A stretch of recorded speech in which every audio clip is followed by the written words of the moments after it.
Halo semuanya, aku Mario Diwardana dari kelas 11 IPA 1 nomor absen 16. Halo semuanya, aku David Christian dari kelas 11 IPS 2 nomor absen 8. Aku Aditya Chandra dari kelas 11 MIPA 3 nomor absen 1. Dan aku Wisya Putra Harsono dari kelas IPS 1 nomor 10. Oke, kali ini kita akan ngobrol-ngobrol nih. Iya, sebelumnya semoga para pendengar sekalian sehat semua ya. Yoi bener, terutama di masa pandemi. Terutama dengan adanya virus COVID ya, varian Omicron yang sedang meningkat kasusnya di Indonesia ini. Kita harus selalu menjaga kesehatan, salah satunya dengan tidak jajan sembarangan. Iya, masakan ibu di rumah sangat enak sekali rasanya. Betul sih, tapi kalau aku harus ditambahin garam karena aku suka asin. Yoi, aku juga suka asin. Jadi tambahin garam dapur atau NaCl. Bener tuh, NaCl merupakan salah satu jenis garam yang pasti dijumpai di setiap dapur rumah. NaCl itu termasuk garam netral karena tersusun atas asam kuat HCl dan basa kuat NaOH. Dalam air NaCl terionisasi menjadi Na+ dan Cl-. Larutan NaCl tidak mengubah warna kertas lakmus sehingga terbukti bersifat netral.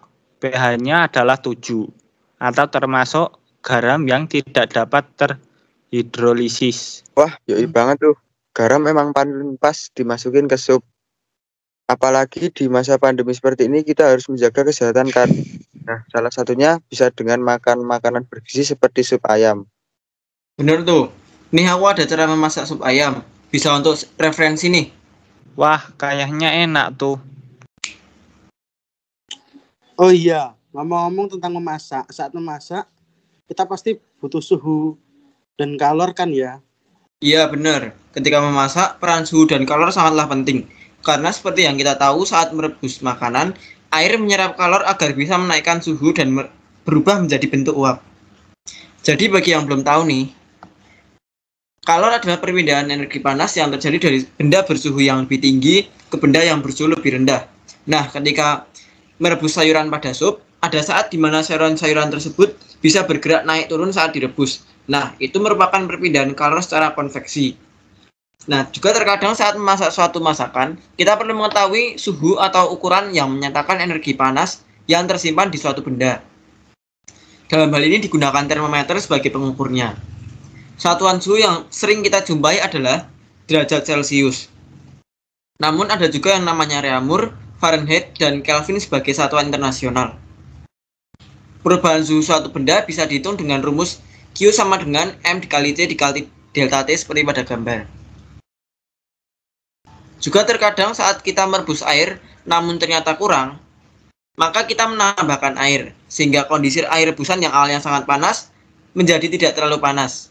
Hal ini merupakan salah satu penerapan asas Black.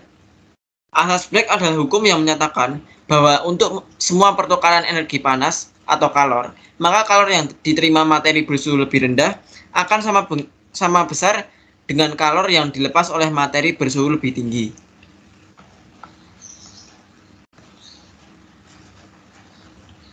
Wah, bagus tuh informasinya. Makasih lo ya udah dijelasin. Siap. Oh iya, just info saja sih. Emang teknologi transportasi masa kini itu apa saja ya? Yang paling banyak kita rasakan saat ini adalah mobility on demand, yaitu transportasi pribadi digunakan untuk transportasi bersama, misalnya ojek online. Oh, itu ya. Emang manfaatnya apa untuk kehidupan masa kini? Itu bisa mengurangi angka pengangguran loh. Apalagi kan angka kependudukan itu semakin tinggi. Oh ya? Iya, Direktorat Jenderal Kependudukan dan Pencatatan Sipil atau Dukcapil, Kementerian Dalam Negeri mencatat bahwa jumlah penduduk Indonesia sudah mencapai 273,87 juta jiwa pada 31 Desember 2021. Oh, itu merupakan salah satu masalah akibat dinamika kependudukan ya. Kalau nggak salah, masalah akibat dinamika kependudukan itu juga pertumbuhan penduduk yang cepat dan tidak diimbangi dengan gaya dukungan lingkungan yang seimbang. Maka akan mengakibatkan berbagai permasalahan baik lingkungan hidup, ekonomi, dan sosial. Selain itu, ada persebaran penduduk tidak merata. Persebaran penduduk di Indonesia tidak merata baik persebaran antar pulau, provinsi, kabupaten, maupun antar perkotaan dan perdesaan. Oh, aku tahu. Ada lagi masalah akibat dinamika kependudukan, yaitu tingkat kesehatan meskipun telah mengalami perbaikan, tetapi kualitas kesehatan penduduk Indonesia masih tergolong rendah. Dan juga tingkat pendidikannya penduduk di negara-negara yang sedang berkembang relatif lebih rendah dibandingkan penduduk di negara-negara maju. Nah, cara upaya mengatasi permasalahan kependudukan di Indonesia yaitu pengurangan pertumbuhan penduduk.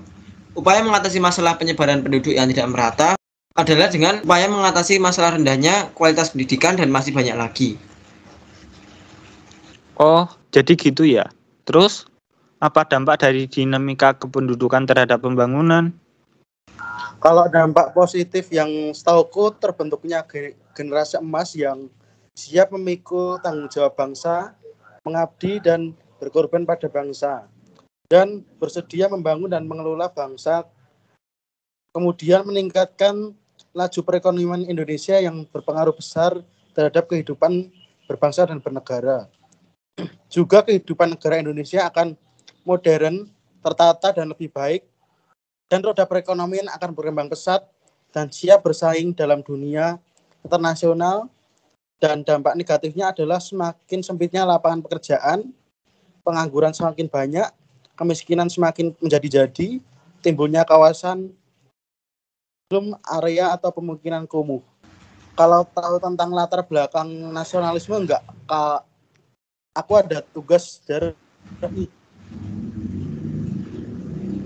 Munculnya nasionalisme di Indonesia adalah karena pengaruh dari dalam bangsa Indonesia sendiri yang telah merasa tertindas dan tersakiti bangsa asing. Negara ini cuma setauku aja ya, ada Mesir, India, Cina, dan Turki.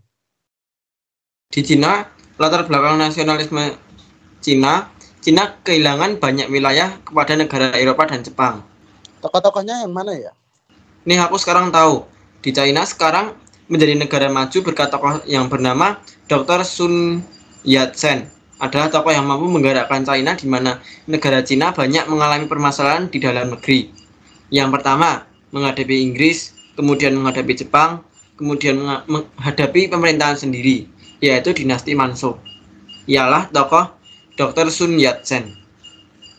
Dr. Sun Yat-sen melakukan perubahan terhadap segala bidang dan akhirnya China dapat lepas dari penjajah bangsa barat dan China dapat berkembang menjadi negara maju. Dengan adanya tokoh tersebut membuat negara China ingin mewujudkan impiannya, apalagi didukung dengan transportasi yang semakin maju, di mana transportasi ini sangat mendukung mobilitas sosial. Sehingga kita menjadi mengetahui China melalui menjadi maju dari segala bidang itu didukung dari perkembangan transportasi. China menjadi negara yang berkat jasa dari Dr. Sun Yat-sen, dan juga saat ini perkembangan teknologi digunakan negara China untuk memajukan bangsa China. Untuk melakukan perubahan dalam segala bidang, sehingga sampai saat ini China menjadi diperhitungkan terutama di dalam bidang industri, transportasi, teknologi. China unggul di berbagai bidang seperti kapal, batu bara, daging babi, semen, dan sepatu berbagai model. Wah, bener juga ya. Mantap penjelasannya. Bener tuh. Oh iya, selain itu tadi, selain makan makanan bergizi, menjaga kesehatan di masa pandemi juga bisa dilakukan dengan cara olahraga. Ya tuh, banyak sekali manfaat olahraga pada tubuh, terutama pada sistem syaraf. Jadi ini ya, bagi yang belum tahu, sistem koordinasi adalah sistem yang memerintahkan organ-organ tubuh untuk bekerja sama dalam mendukung fungsi tubuh agar dapat bekerja dengan baik. Sistem koordinasi terdiri dari 3 bagian, yaitu sistem syaraf, sistem indera, dan sistem endokrin. Sistem syaraf berfungsi sebagai penerimaan dan memproses informasi yang diterima tubuh. Sistem syaraf terdiri dari sistem syaraf tepi, sistem syaraf pusat, dan sel syaraf. Pada sistem saraf tepi terdapat beberapa saraf-saraf kecil yang menghubungkan otak dan tulang belakang dengan organ saraf tepi. Sistem koordinasi saraf tersebut adalah saraf somatik dan saraf otonom. Saraf somatik berperan menerima rangsangan dari luar tubuh dan menyampaikannya ke otak. Sedangkan saraf otonom bekerja secara tidak sadar saat organ tubuh istirahat atau ketika mencerna makanan. Lalu pada sistem saraf pusat, sistem saraf ini menjadi pusat segala koordinasi dan regulasi organ-organ dalam tubuh. Sistem saraf pusat terhubung dengan otak dan saraf sumsum tulang belakang. Otak memiliki beragam fungsi penting dalam sistem koordinasi pada manusia.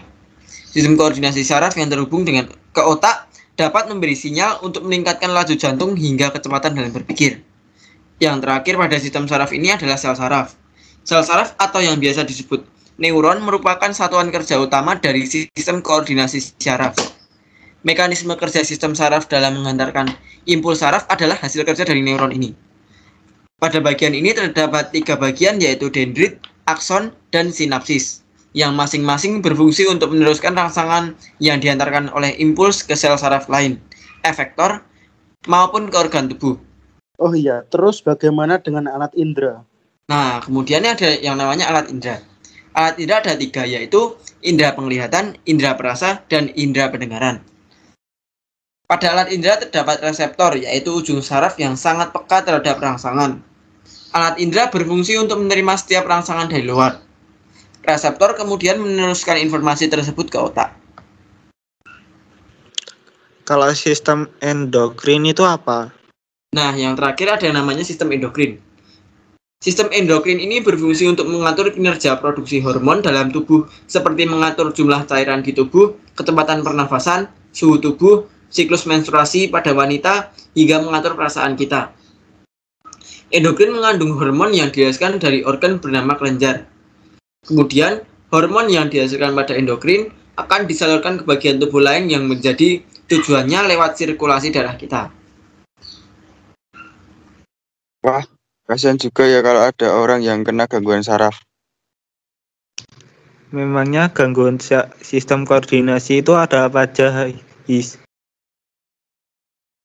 Sebenarnya ada lumayan banyak. Iya, yang paling cukup sering terjadi aja nih ya.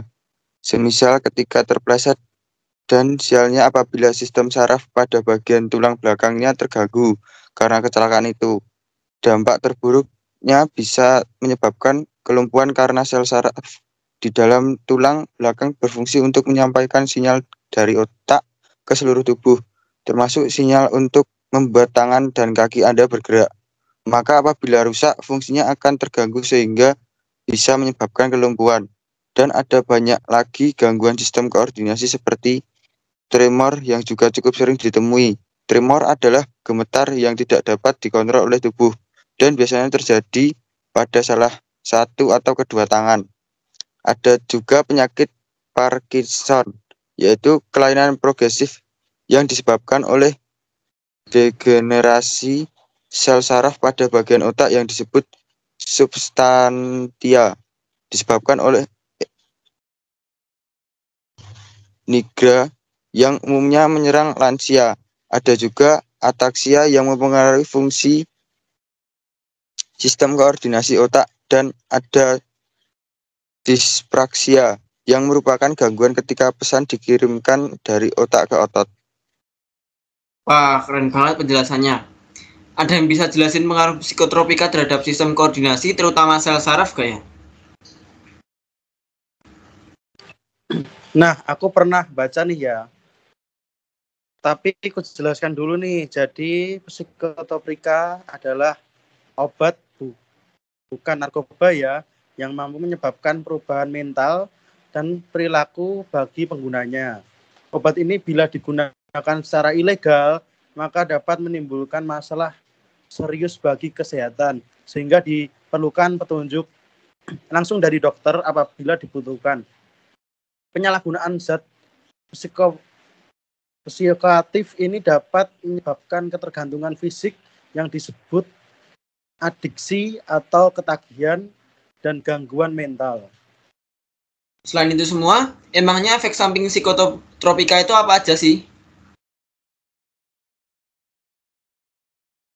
Jadi ini efek sampingnya psikotropika itu ada stimulan, depresan, dan halusinogen. Jadi stimulan itu dapat membuat fungsi tubuh bekerja lebih tinggi dan bergairah sehingga pengguna lebih terjaga. Namun itu membuat kinerja organ tertentu lebih berat sehingga bila tidak dikonsumsi akan menyebabkan badan lemah. Sehingga agar badan prima harus menggunakan kembali. Dan hal ini menyebabkan kecanduan, kemudian ada depresan. Fungsinya memberikan efek tenang karena bekerja dengan menekan sistem saraf pusat. Jika psikotropika digunakan secara berlebihan, maka pengguna dapat tidur lama atau tidak sadarkan diri.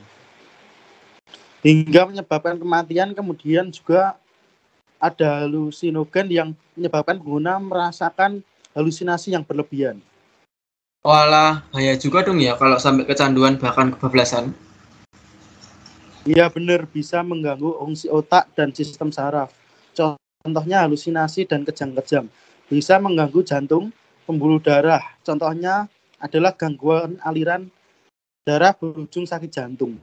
Nah, emangnya jenis-jenis psikotropika itu apa aja sih? Beberapa jenis sih. Psikotropika itu ada amfetamin, sedatin, valium, ekstasi, sabu-sabu, dan fenobarbital. Wah, berarti kita tidak boleh salah penggunaan psikotropika dong ya? Yoi, pengguna psikotropika harus dan wajib dengan resep dan pengantar dokter ahli. Ya, betul itu.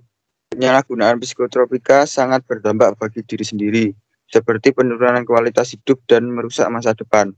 Berdampak bagi lingkungan sekitar dengan berpotensi menghalalkan segala cara untuk memenuhi kecanduannya, dan bisa dijatuhi hukuman bahkan kematian karena overdosis.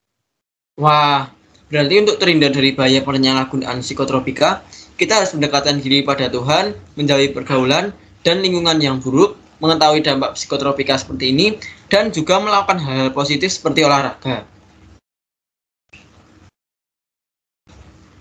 Nah, salah satu olahraga untuk menjaga kesehatan terutama di masa pandemi ini adalah dengan cara jalan dan lari. Ya, betul. Kedua olahraga tersebut sangat mudah dilakukan karena hampir tidak memerlukan biaya. Dan tentu saja siapa saja sih yang tidak bisa lari dan jalan.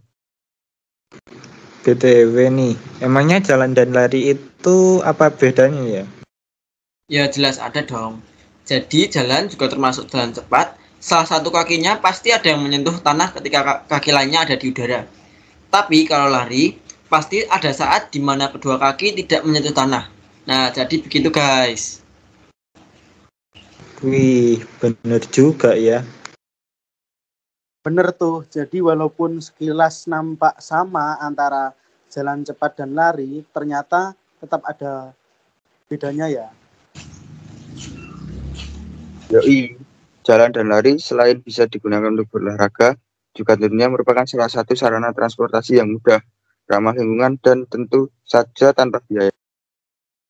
Yoi benar. Tapi kita tidak bisa dong menggantungkan jalan dan lari sebagai sarana transportasi karena kan pasti capek. Jadi cara menyiasatinya dengan menggunakan transportasi umum seperti bus maupun KRL. Dan kita juga harus tetap ingat pesan ibu, pakai masker, cuci tangan, pakai sabun, jaga jarak, dan menghindari kerumunan. Bener tuh, jangan sampai jadi anak durhaka seperti maling kundang.